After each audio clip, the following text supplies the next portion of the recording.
So this will be a definitive guide for optimizing your EVs in your EV training in VGC. My name is Jamie Boyt. I am a 3-time regional champion. One of those wins was with a Cottony, and I've come top 16 at the World Championships twice in 2016 and 2019, where I did go undefeated in Swiss. So I'm making this guide because I've seen one too many inefficient EV spreads, even coming from very top players as well. So I'm making this guide for future generations. It's going to be relevant, hopefully, for all the previous formats we've had, the current format we have at the moment, and the future formats that we will have. So just a quick disclaimer before I continue. For 252, 252 is the most basic spread a Pokemon can have.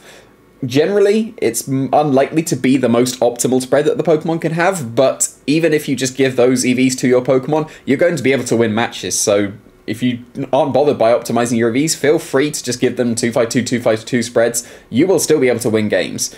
There's going to be some occasions as well where having an unoptimized spread would have been better for the battle. Maybe you have more attack than you would have done for an optimal spread. Maybe you have less defense than you would have otherwise so that your berries activate. So that did almost come into play and may have given me my 3rd Top Cut win in the World Championships as well. In the very final rounds, I had given my friends an optimal spread for their Tapu Fini when they're using an inefficient one, and I faced them in the win and in round, sludge bombed their Tapu Fini and brought them 1 HP above the berry range, so giving them an optimized spread was actually bad for them, but much better for me, and unfortunately I didn't end up winning that game, but that would have been hilarious if that would have come into play, and sometimes that can be the case. Sometimes an unoptimized spread would actually be better for that battle.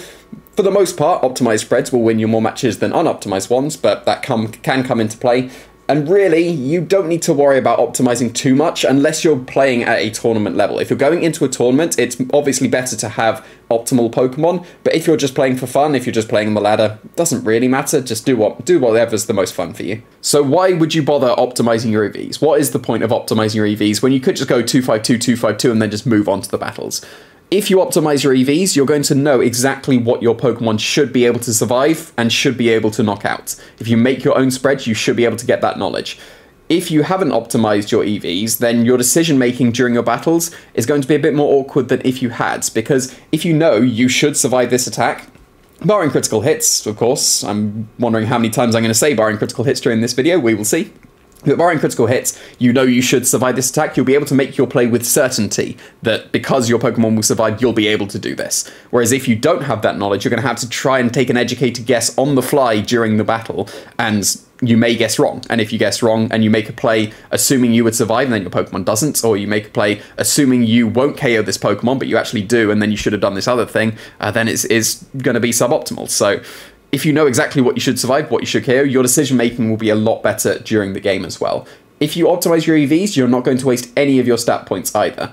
You want to obviously have the best Pokemon you possibly can in your team of 6, and if you aren't wasting any of the stat points at all, then they're going to be the best Pokemon that they can be. They will be the top percentage of Pokemon, and if you are wasting stat points, then that's not going to be optimal. So if you have the optimal Pokemon, you're probably going to win more games than you would have done otherwise. It may just be a small amount that you would have won otherwise against unoptimal EV spreads, but you will overall win more games if you are optimized with your Pokemon, because you'll be able to survive more attacks if you've got optimal defenses, be able to KO more Pokemon that you wouldn't normally be able to, so you'll be able to just get that slight edge over some other games where your Pokemon survives when it wouldn't have done otherwise. You get to win more games if you have your Pokemon still on the field. So generally you will win more games if you've optimized your Pokemon than if you haven't.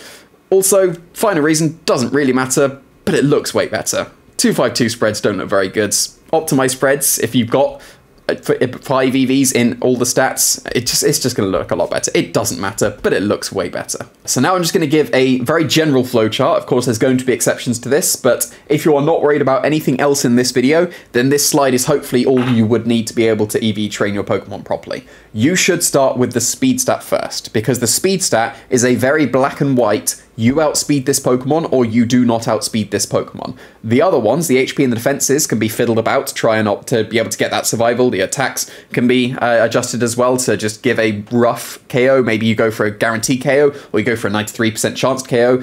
But speed stat, it's either you outspeed or you don't outspeed. So start with the speed stat first and then use your leftover EVs to try and hit the next benchmarks. And the next thing you should do is choose a benchmark. Choose an offensive benchmark or a defensive benchmark. Either you want to be able to KO a Pokemon or get very close to KOing a Pokemon or whatever it is. Will be able to survive a specific attack from an opposing Pokemon. Choose one of the benchmarks and hit it. You will be able to hit it. Obviously, it's not going to be something like, oh, I want my Parasect with dry skin to be able to survive a G-Max Wildfire in the Sun from a Charizard. And actually, how many Parasect is going to be KO'd to that? So it turns out 8 or 9 Parasect will be KO'd to a G-Max Wildfire in the Sun. Good to know. So obviously be realistic with your EV training. You will be able to hit most reasonable benchmarks, so choose a benchmark and hit it. Only use the nature though if you absolutely need the nature to be able to hit that benchmark. If you need to be able to hit a certain speed stat, and you need the nature to be able to push yourself into that speed stat, then use it, of course. But if you don't, leave the nature until the end. Try and hit the stats without the nature if you can, and only use it if you need to. But once you've hit that benchmark, go for another benchmark on the other side. So if you hit an offensive benchmark, you were able to KO a Pokemon, try and survive an attack from a opposing Pokemon. You may not be able to once you've got your speed stat and hit your offensive or defensive benchmark, but try to. You might as well try to. So if you hit a defensive one, try and get an offensive one. If you've got an offensive one, try and get a defensive one. And again, if you can't get it, you might need to use your nature now. You may need to use your nature to be able to hit one of the benchmarks and then allow you to hit the other defensive or offensive benchmark, whichever one it was, but you should use your nature in the current highest stat, because that will give you the biggest boost that there will be. So if you've used your nature, you may now be able to hit that benchmark you weren't be able to before. And then if you can, wonderful. If you still can, there are going to be some cases where you can't, and you're pretty much done at this point, but if you can, try and hit a defensive benchmark on the other side. So if you hit a survival on the physical side, try and hit a survival on the special side, and vice versa, of course. So try and get both of the defensive benchmarks and try and get an offensive benchmarks. If you can get all 3 of those, then you're pretty much sorted, because there's not going to be too much else you can do, unless you're a mixed attacker and you have physical and special attacks. But generally, most Pokemon are just going to have one, so if you can hit an offensive benchmark, if you can hit both defensive benchmarks, and you hit the speed stat you want, you're sorted. Then you can start considering just dumping EVs elsewhere. Most of the time, you'd probably use most of your EVs at that point, but or maybe just go for another benchmark, maybe go for a slightly harder defensive benchmark or harder offensive benchmark to be able to get. But if you hit those 3, you're pretty much sorted. But make sure your nature is in the highest stat that you have, or it's in a stat that is necessary to have that plus speed nature. So maybe your attack is going to be way higher than your speed, but you need a jolly or timid nature to be able to reach that speed. That's fine. But generally your nature should be in the highest stat that you have. Maybe not even the highest base stat of the Pokemon. The actual stat, the number that you have, the number you end up with, the highest one should be where your nature is, unless it's necessary to be elsewhere. So this should be pretty much all you need to be able to EV train your Pokemon. If you're not bothered with some misconceptions that people have, there's what I'm going to be going over for the rest of the video. This is the only thing you need. You should be able to just use this and be able to EV train your Pokemon absolutely fine. But I'm going to go over some misconceptions that even top players currently have when they are EV training their Pokemon.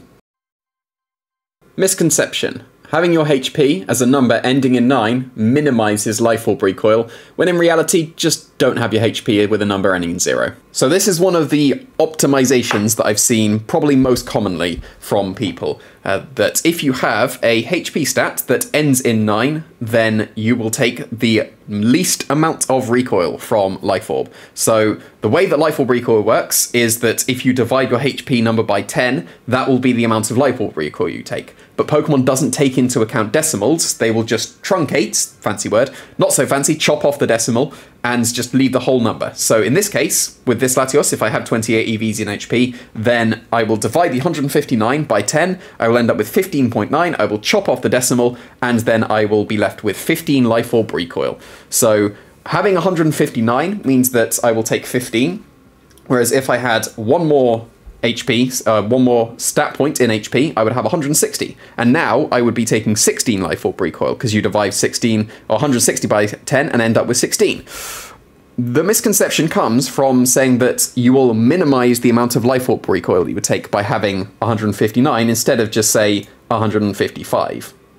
But you're still taking 15 life orb recoil if you are 155. You're still taking 15 life orb recoil if you are 157. You are still taking 15 life orb recoil if you are 150.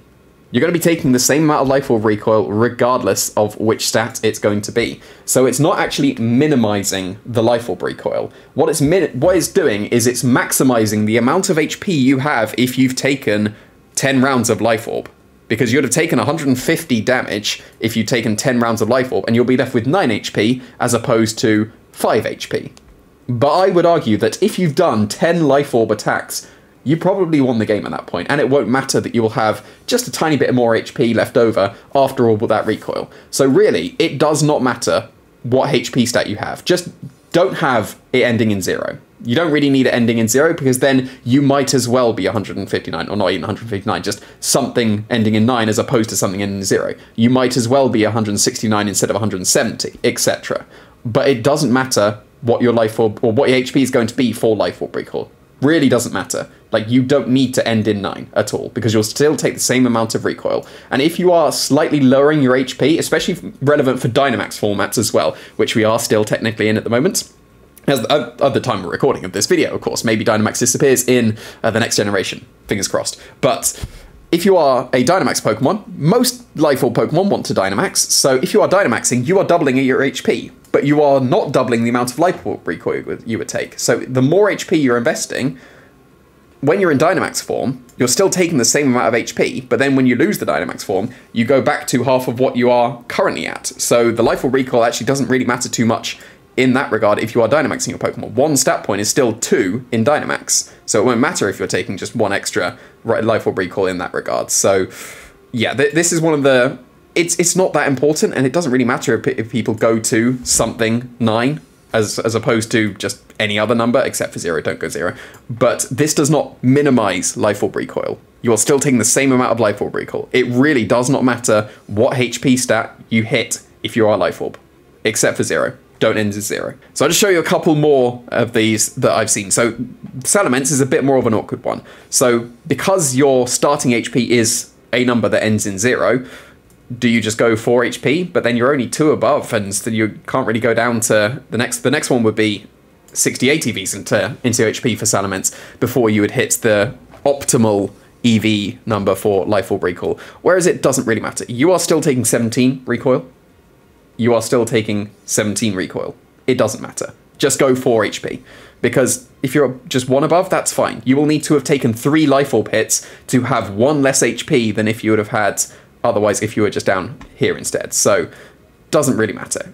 Doesn't really matter with the Salamence. One of the worst things that I ever saw was in just one of the Showdown rooms. Someone put their pace in, like that happens all the time, and this was one of the spreads that I saw. Oh, this one hurt me. They had a Dracozolt that had this HP. They were optimizing the Life Orb recoil by having it as a number with ending in 9. And no, don't drop your IVs to be able to hit that number. That's just wasting all of those HP stats, because that's what, 6 stats wasted. So you need to have taken 7 Life Orb hits to be 1 HP less than you would have done otherwise.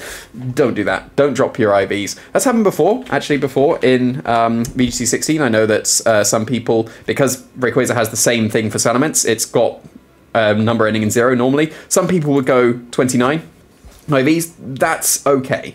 That is okay.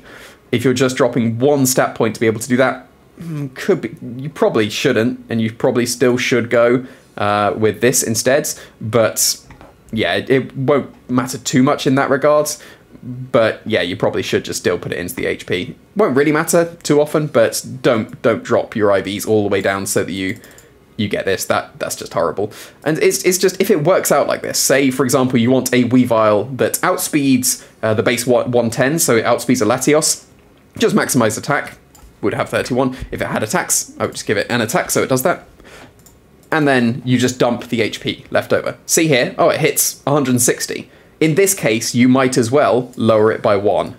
And then you'll hit the 159. If you do end up hitting something ending in 0 after doing all your EVs, and you just happen to hit that something ending in 0, you probably should just drop it by 1.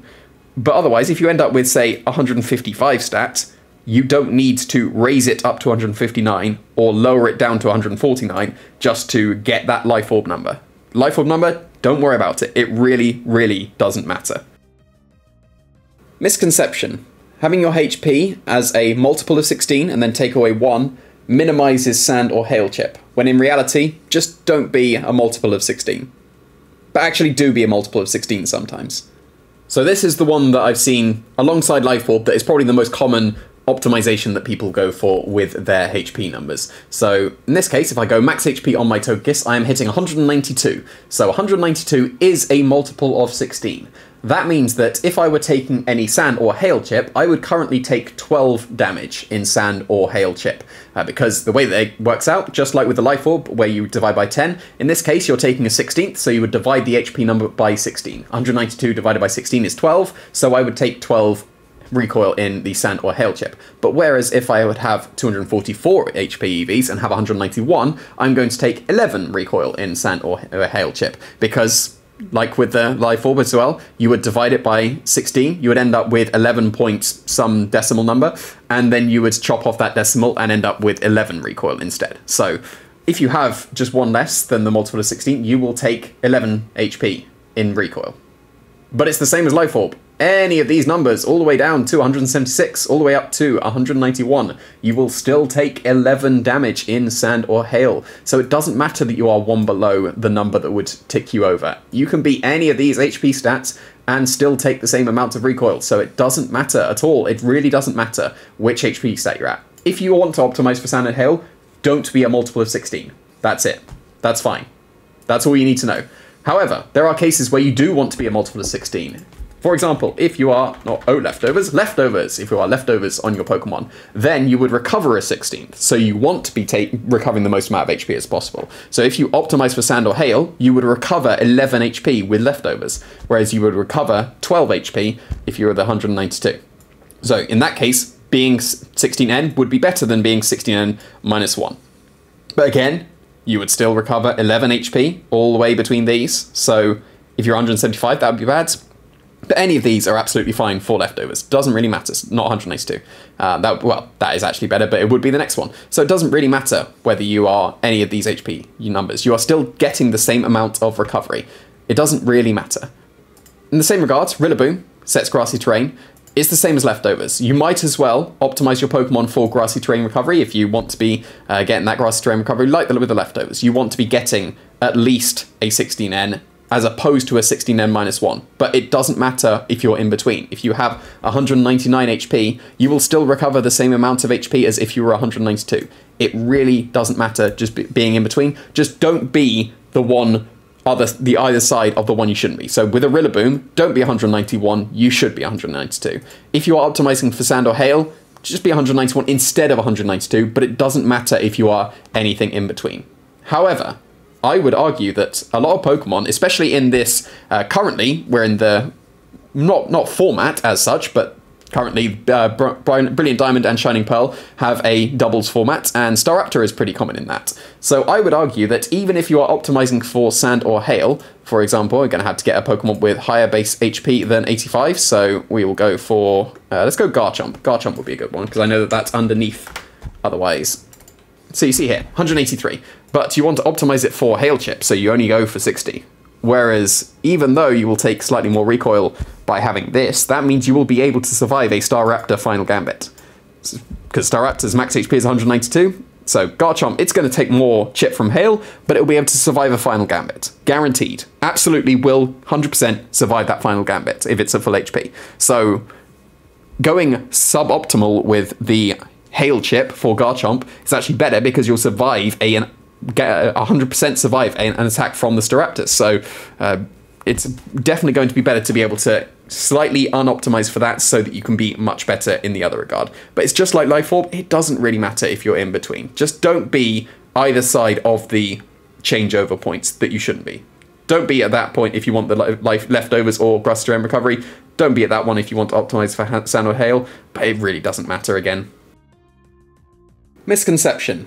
Once you've hit a defensive benchmark on the physical or special side, you should dump your EVs into that other defense, when in reality you should probably maximize your HP most of the time before you dump the defenses. So this is one I've seen less commonly, but I've seen it nevertheless, so I'm just going to go through it real quick. So this Moltres here, it's hit the special attack stat that I want, it's hit the speed stat that I want, it's going to outspeed a Breloom, and I want it to be able to survive a Garchomp Adamant Rock Slide. So that is what the EVs are currently able to do. So now that I've hit my physically defensive benchmark, surely I just dump the rest in special defense since I've got everything else, right? Right? No, don't do that. Don't do that at all. You should be generally maximizing your HP as much as possible before you are going into the defenses. You will get a lot more defense compared to 28, just over here, 28 up to 188. That's 20 more HP. That's 20 more HP's worth of physical defense, as well as being able to boost your special defense. So it is much more optimal to go for the HP first. Generally, if you've got your defenses at half your HP stat, then you should be investing in HP onwards from that. But if your defenses are less than half of your current HP, then you should be investing into the defenses instead to be able to get that up. So then you can start to increase by 2 in the HP and 1 in the defenses. Generally speaking, if you are unsure of what benchmarks you want to hit, to be able to just optimize the HP, you want roughly half of your defenses to be of your HP. So some Pokemon are going to go to extremes with this, and you should absolutely invest in defenses instead of HP, so there's of course going to be exceptions. See here with Drifblim, its HP stat is enormous, so investing in its HP is definitely going to be suboptimal compared to investing in its defenses. So if you invest in its defenses, and even just going with the bold nature as well, you can not even get to half of the HP stat. So it is absolutely optimal to go into the defenses completely as opposed to the HP. Another example that I can think of is Hariyama as well.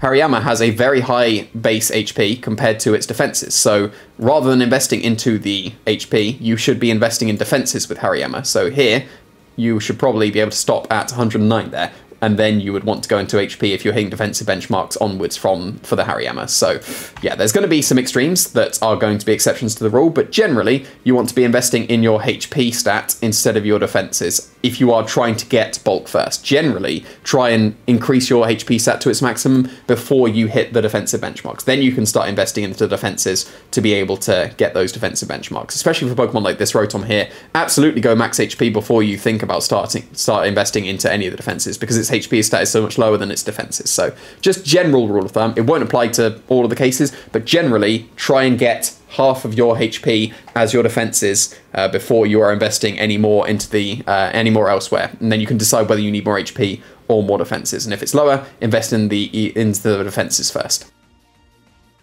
Misconception: you should always put your nature on your Pokemon first before you do any of your EVs. When in reality, you should probably leave your nature until you're actually done with the EVs, or when it's actually necessary.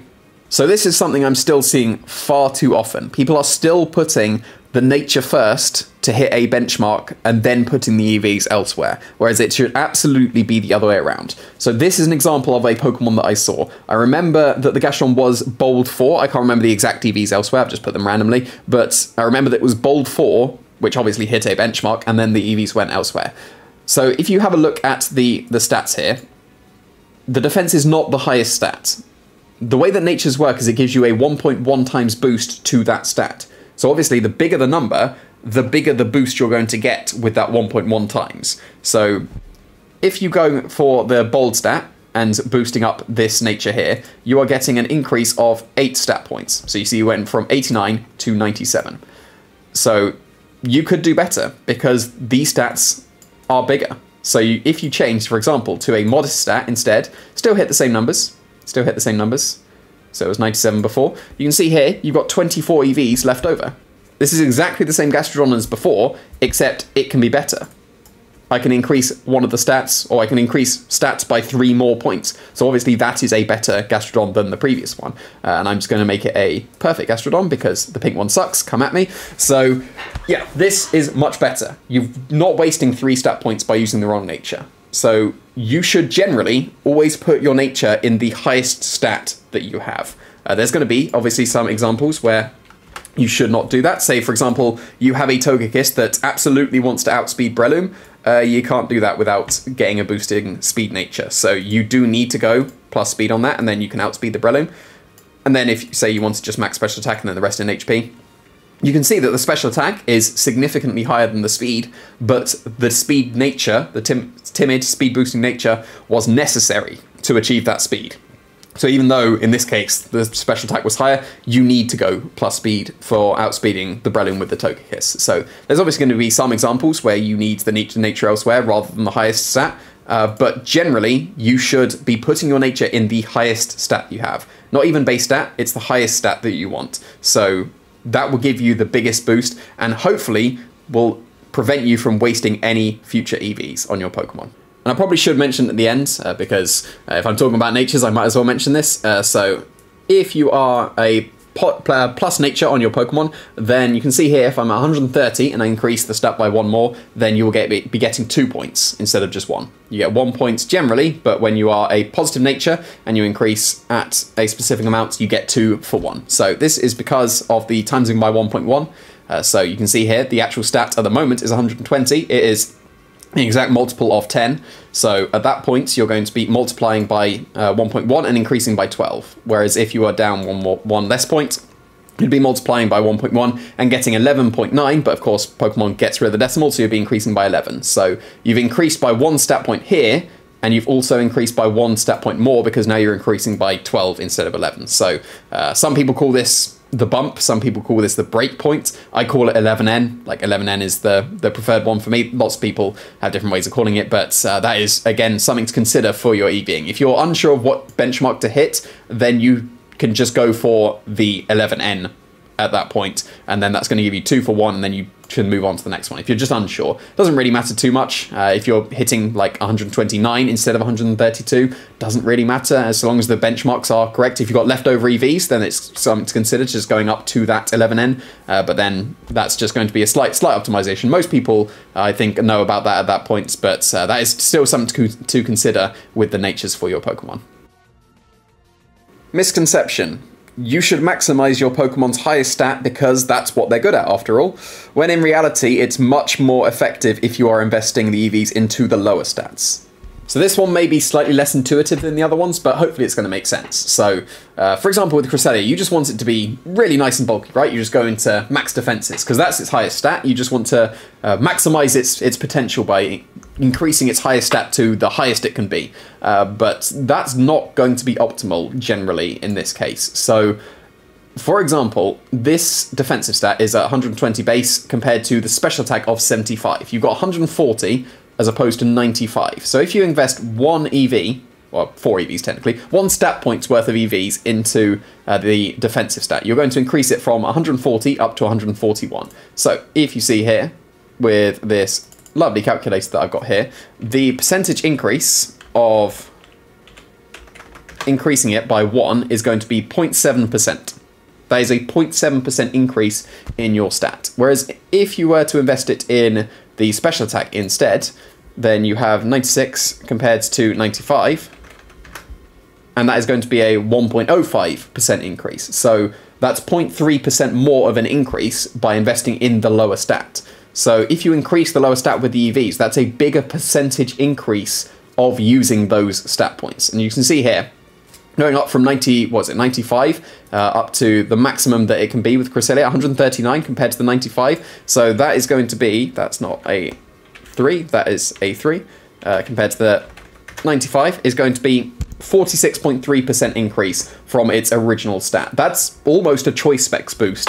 If you are just increasing Cresselia's special attack, you're going to be able to do significantly more damage with that increase. Even though the special attack is lower, increasing the lower stats with the EVs is generally better. And you should probably save the natures for the stats, but then you don't really need to increase the stats by too much. The EV should be generally in the lowest stats. There's a few extremes, hopefully, that will be more obvious for this example. Kartana here, one of the highest attacks in the game with 181. So yeah, if you're increasing it, if you see there, increasing it from 201 to 233, so 233 increased from 201 was a 15.9% increase. So that's the percentage increase. You've increased the attack damage by effectively 16%.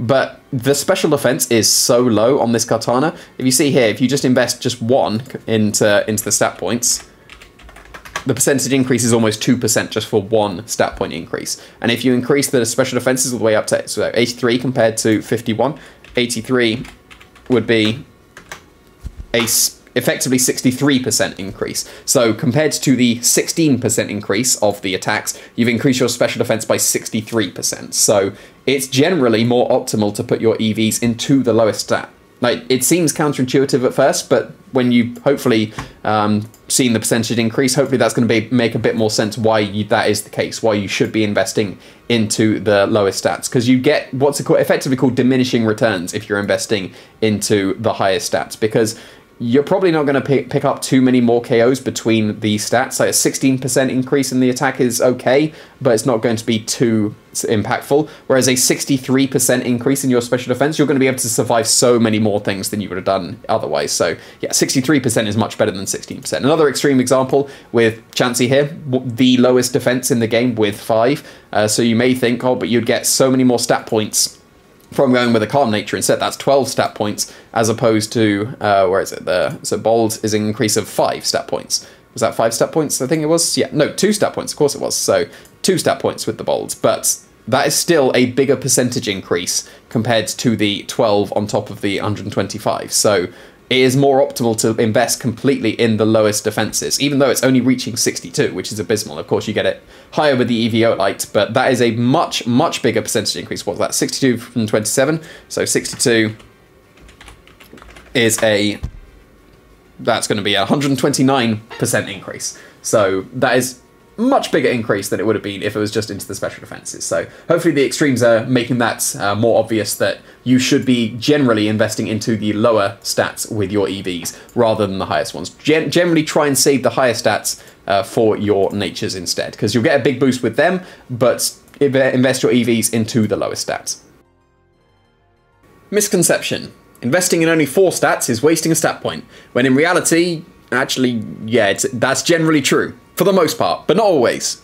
So this one only really comes into play for Trick Room Pokemon. So for this Gastrodon, again, it's going to be another Gastrodon, because this is the main Pokemon that I see this with. So I've invested only into 4 stats here. I don't want any into attack, because it should be the minimum amount possible because of foul play and confusion hits and stuff, because this one's just going to have only Earth Power and Ice Beam as its offensive moves, no physical attack. So I don't want anything into attack, I want it as low as possible. I also want to be min speed for Trick Room, so that I'm the slowest Gastrodon I could possibly be, and underspeed everything. So the 4 stat points into speed would be completely wasted, because it would either not increase it at all, or would increase it by 1, but then that's not min speed Gastrodon. So I would be not using those 4 EVs. But these are made up EVs. I don't know what this spread does. I just put numbers in. But I want all these EVs. I want that defensive calc. I want that special attacking calc. And I want that special defensive calc. So it's absolutely fine to invest in the 4 stats rather than 5. This is 4 wasted EVs,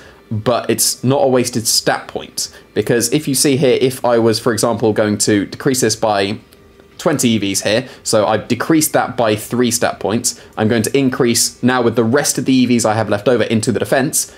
That's still only an increase of 3. So I haven't actually lost any stat points here by investing into 4. That's absolutely fine if the 5th stat, nice and voice crack, 5th stat is the speed stat that you don't want to be increasing the speed of, or the attack stat that you don't want to be increasing the attack of, or if you're a physical attacker and you have it all into attack instead, and then the 4 leftover EVs, need to change that to an odd number so it actually does it. Then the 4 leftover 4 EVs, say this was a Curse Gastrodon that had Waterfall and Earthquake, the 4 EVs in special attack make absolutely no difference. So then in that regard, it doesn't matter that you're not using the 4 EVs, it's just not using 4 EVs. It's not a wasted stat point. There is a very extreme example of that with Necrozma Duskmane, so this isn't very relevant otherwise for most other Pokemon, but it is for this one. I'm just going to make up some EVs. Cool, so I want to hit, I want to be min speed with this Necrozma because Trick Room, this is going to have Trick Room. So, Trick Room. So, min speed on the Necrozma, but I've got 4 left over. But I just said that putting it into the special attack is pointless. Like, it'll increase it by 1, but this is just going to be a physical attacking Necrozma, so it's just going to have those attacks. But in this regard, Photon Geyser is a very unique one, where if you get intimidated down enough that your attack then becomes lower than your special attack, it becomes a special move. So then you might as well have that 4 EVs into the special attack, so that when you are using the special Photon Geyser, then it would be doing increased damage. Also, when you Dynamax, Photon Geyser is a special move, so it would increase slightly in that regard. Very extreme example, but why not? So another thing that I will just mention that a lot of people know as well for EVing at this point, but if I'm going through the definitive guide, I might as well mention it. So this Serperior that I've just chosen here, it's 252, 252 at the moment.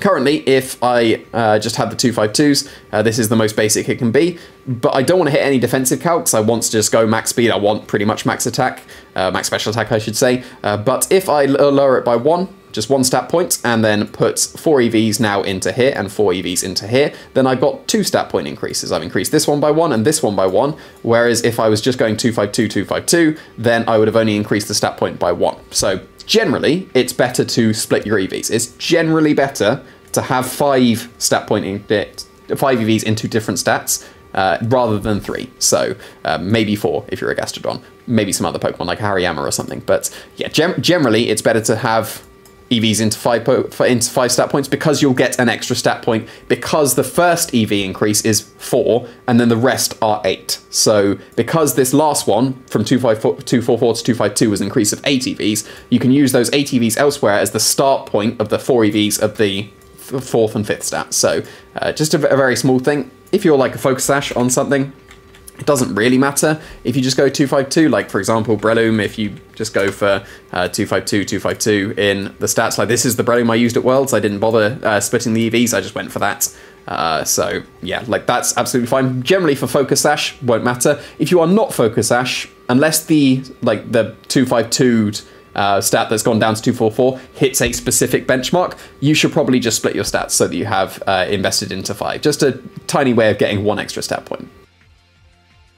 So I'm just going to round off this video with an example of going through an entire EV training process of a Pokemon.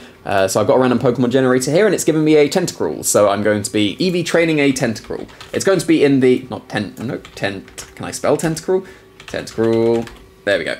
So this is going to be for the Brilliant Diamond and Shining Pearl formats, just the doubles format for that, because that's the one I'm currently playing. So that is the one that is most on my mind. You can see there on this website that it's already given an example calc for the Tentacruel. It's got that with most Pokemon. This is Pikalytics.com/calc if you didn't know this website. I'll put it in the video description. So I generally prefer this one to the Pokemon Showdown calc, because Pokemon Showdown calc is more singles orientated. This one is much more VGC orientated. So specifically for VGC, I much prefer this one. So Tentacruel, base 100, so I may want to consider just going max speed with the Tentacruel, because I can outspeed Arcanines that are base 95. So if I did that, I would have to go Timid and go max speed. That wouldn't leave me much left over. So do I want to consider just going slower? I think I will, just for the example for the video. So I'm going to go back to neutral, and I'm going to outspeed opposing Mamoswine, I think. So that is the speed stat that I'll hit. So just for the sake of the video, for Tentacruel I'll probably go max speed, but for the sake of the video, this one just only needs to outspeed Mamoswine. So that's going to outspeed a Mamoswine there, and now I've got this much EVs left over. So what is a offensive or defensive calc that I would want to hit? So in my mind, I'm going straight for a defensive calc, because it's got such high special defense. I want a defensive calc. The first one that comes to mind is a Garchomp Earthquake, probably at -1 if I've got Intimidate on my side of the field, because if you can see here, I don't know why Garchomp isn't defaulting to Earthquake at the moment, but it very much should. So start off without Life Orb. So -1 I won't need any EVs for, it seems, so I would be able to survive that. So I'm going to go for a -1 Life Orb Garchomp Earthquake. So I'm assuming that I have Intimidate on this team with the Tentacruel, so then I'll be able to survive it. So start off with the HP. HP is generally better, unless your defensive stat is less than half of the HP. So you can see here that I would end up with 170 HP if I doubled the defensive stat. So this isn't optimal at the moment. I want to end up with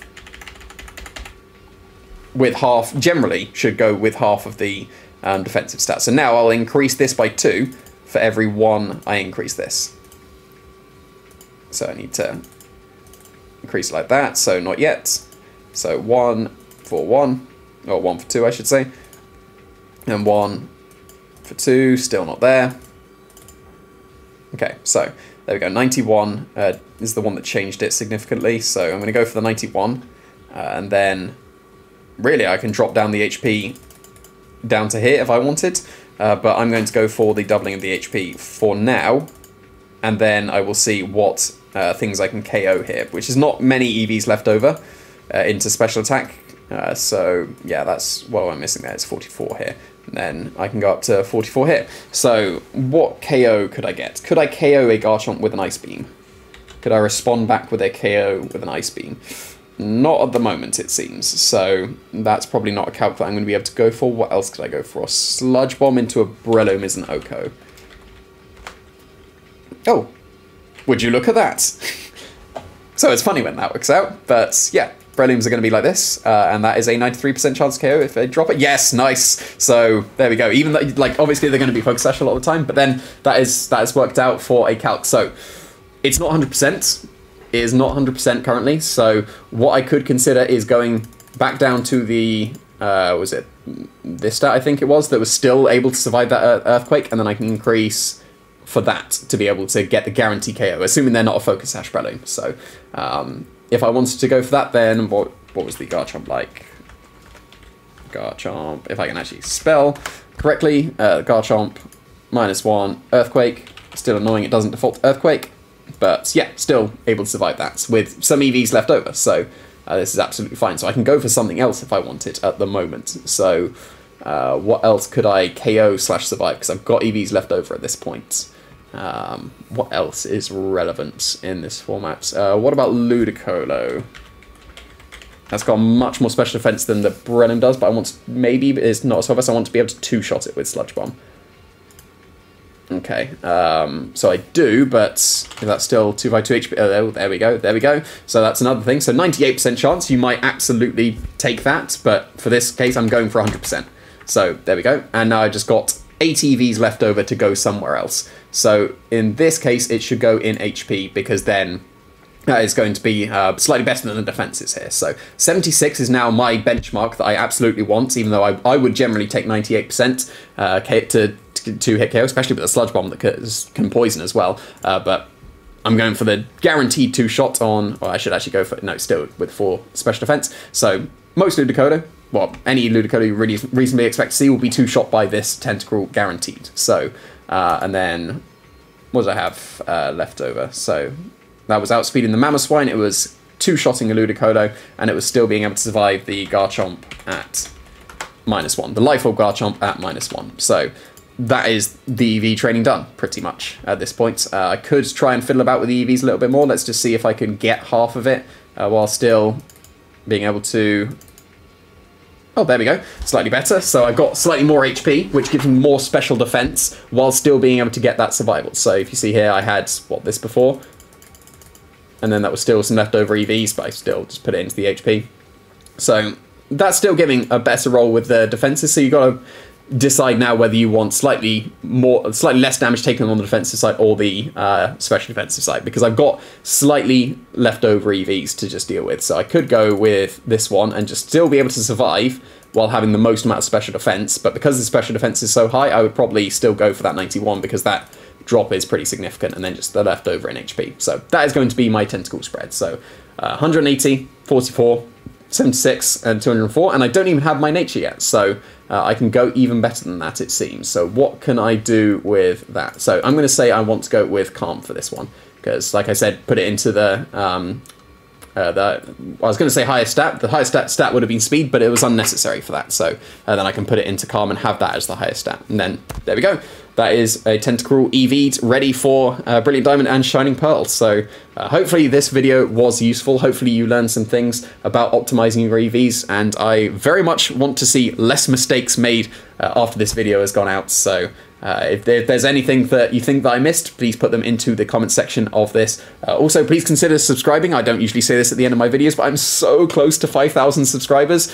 So if only a couple of you are subscribing after seeing this video, then we'll be able to reach that, and that would be awesome. So I hope you enjoyed this video. Thanks for watching.